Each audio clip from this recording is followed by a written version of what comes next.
Salut! Aujourd'hui, je vais vous parler d'un outil extraordinaire, totalement méconnu. C'est le cousin germain de l'intelligence artificielle, et les deux tirent leur puissance de la même énigme mathématique qui perdure depuis des siècles, et que l'on appelle le problème à trois corps. Prenons par exemple ces trois planètes. Elles forment un système à trois corps.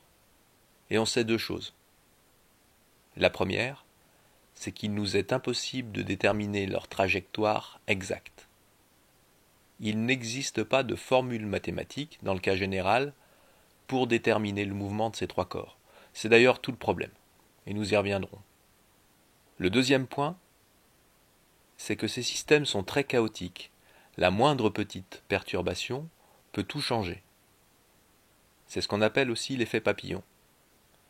Pour nos trois planètes, le plus souvent, l'une d'entre elles est éjectée, et il n'en reste que deux.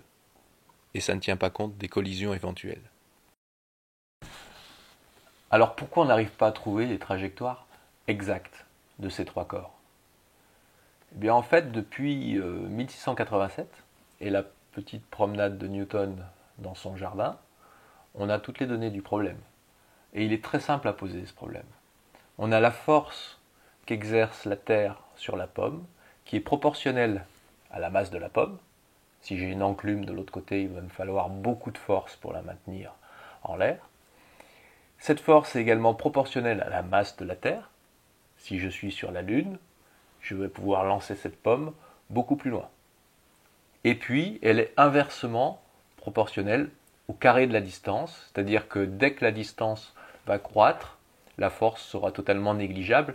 C'est ce qui se passe, par exemple, si je mets cette pomme dans une station spatiale, elle va se mettre à flotter, elle sera en apesanteur. Et puis on a un autre principe de Newton qui nous dit que la force, c'est la masse que multiplie l'accélération. Et c'est là que le problème devient ardu. C'est-à-dire que si on remplace dans notre équation, on va avoir l'accélération qui va être égale à la masse de la Terre divisée par le carré de la distance entre la pomme et la Terre fois une constante de gravitation. Et comme la vitesse, c'est une variation de position, que l'accélération, c'est une augmentation ou une diminution de vitesse, on a des éléments qui sont interdépendants. On a en fait une équation qui est comme un serpent qui se mord la queue. On va avoir la position qui va dépendre de la vitesse, qui va dépendre de l'accélération, qui elle-même, par la formule de Newton, va dépendre de la distance entre les corps, c'est-à-dire de leur position. Et ça, on a beaucoup de mal à résoudre ce type d'équation. Lorsqu'il y a deux corps, on arrive à trouver les équations des trajectoires. Pas très facilement, mais on y arrive. Et on a deux types de trajectoires qui sont soit des cercles aplatis, c'est-à-dire des ellipses, par exemple la Terre autour du Soleil, soit on a des hyperboles, c'est-à-dire qu'on a par exemple un astéroïde qui arrive en ligne droite en direction du Soleil, il passe à côté, il est légèrement prisonnier du champ d'attraction pendant un moment, donc il va amorcer un virage, et puis il va repartir, il va s'échapper, il va repartir en ligne droite. Mais pour trois corps, le problème n'est plus déjà dans un plan, il est dans l'espace. Les trajectoires sont extrêmement complexes, d'après les observations, et les formules mathématiques, on ne les a pas trouvées. Et puis on les en trouvera sans doute jamais, sauf pour des cas particuliers. Et encore aujourd'hui, en 2020, on trouve des solutions particulières à ce problème qui n'ont d'autre intérêt que d'observer d'autres systèmes solaires, d'autres configurations dans l'espace. Par exemple, de savoir que dans la guerre des étoiles, un coucher de soleil sur Tatooine avec deux soleils, c'est possible. On a un problème à trois corps avec Tatooine et ses deux soleils, et on sait qu'il existe des positions d'équilibre, en tout cas des trajectoires qui sont stables et périodiques et qui permettent d'avoir ce type de système solaire. Alors pour trois corps, c'est compliqué. Pour 4, 5, 6, etc., ça devient infernal. Donc il nous faut une méthode pour réussir à calculer, même avec un manque de précision, et pour ça on utilise le calcul informatique. Je vais vous montrer comment. Cette méthode, je l'ai trouvée totalement par hasard en programmant un casse-brique dans les années 90. Le casse-brique, c'est un petit jeu très simple. Dans un premier temps, vous fixez la position de la balle et vous déterminez une vitesse verticale et une vitesse horizontale.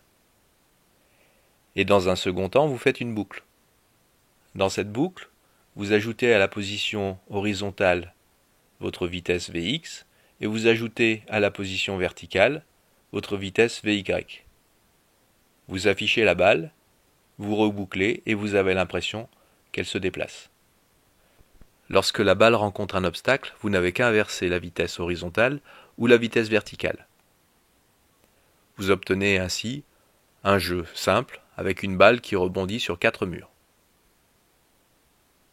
C'est alors que j'ai eu l'idée d'introduire une accélération. Pour cela, dans la boucle, j'ajoutais à ma vitesse verticale toujours un chiffre négatif, une constante, et du coup la balle était attirée en permanence vers le bas et s'est mise à rebondir comme une balle de tennis sur le sol. Et puis, comme j'étais étudiant à l'époque en maths spé à l'Institut Newton, j'ai appliqué la loi de Newton. J'ai créé un casse-brique avec 3 balles qui s'attirent, et dans la boucle, j'ai simplement appliqué la loi de Newton pour trouver les accélérations subies par chaque boule. J'avais ainsi créé un programme informatique pour déterminer les trajectoires de 3 corps. Alors bien entendu, ce n'était pas une nouveauté, parce que la méthode utilisée, elle existe depuis 250 ans. C'est la méthode d'Euler. Euler, il nous dit que, sur une fraction de seconde, on peut confondre la trajectoire avec sa tangente. Autrement dit, à un instant donné, si on connaît la position d'un corps et si on connaît sa vitesse, alors on peut déterminer un petit morceau de sa trajectoire. Alors bien entendu, ce qui fonctionne avec 3 corps, avec cette méthode, peut fonctionner avec 10 corps, 30 corps, 100 corps. Il n'y a plus de limitation à part la puissance de calcul de l'ordinateur. On peut essayer d'autres forces qui ont des champs limités, on peut essayer également des forces de répulsion, et on peut surtout trouver des réseaux dans lesquels il y a des attractions, des répulsions, avec des forces totalement différentes. C'est-à-dire que nous pouvons modéliser n'importe quel système complexe. Et c'est intéressant parce que les systèmes complexes, ils sont partout autour de nous. Il y a des choses futiles, comme les bulles de votre bain moussant. Il y a des exemples naturels, comme les arbres et leur répartition dans les forêts, ou même leurs racines et les champignons. Il y a des réseaux qui ne sont pas visibles, comme les réseaux d'influence au sein de la société, comme les réseaux de compétences dans les entreprises, comme les réseaux d'attaque dans des réseaux informatiques, mais surtout le réseau complexe qui possède des milliards de connexions et que nous utilisons tous les jours, c'est notre cerveau, c'est le réseau de neurones.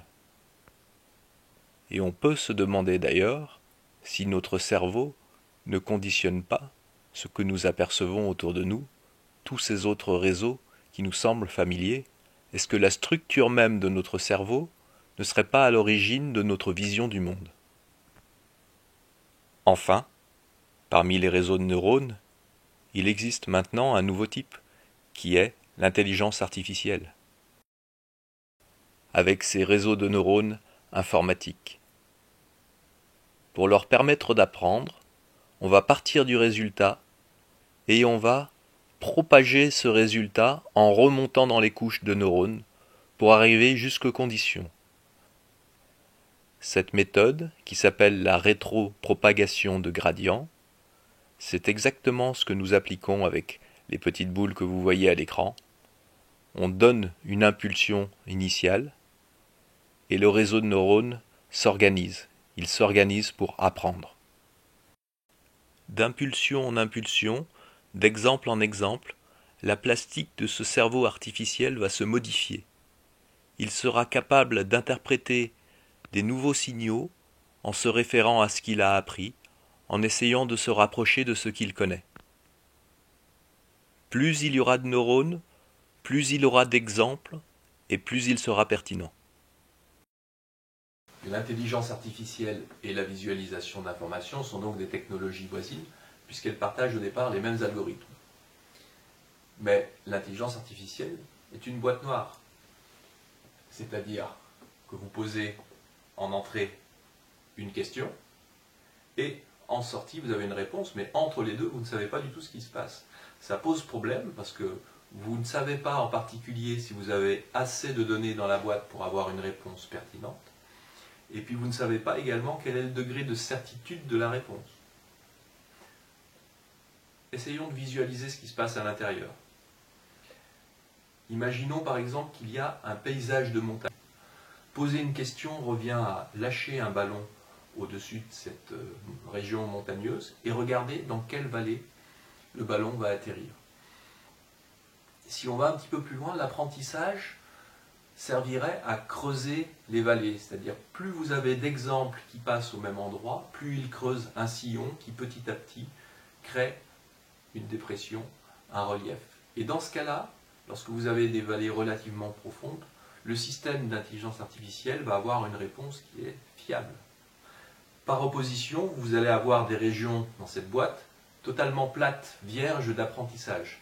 Et lorsque vous allez poser votre question, ça revient à peu près à jeter un ballon en haut d'une montagne et regarder dans quelle vallée le ballon va atterrir. Si vous êtes sur une région plate, votre ballon, il va sortir à peu près n'importe où. La réponse va être aléatoire. Et puis vous avez un autre cas de figure, c'est que si vous jetez votre ballon exactement sur la crête d'une montagne, alors il peut tomber soit dans une vallée, soit dans l'autre. Et les réponses peuvent même être opposées, et vous ne le savez pas.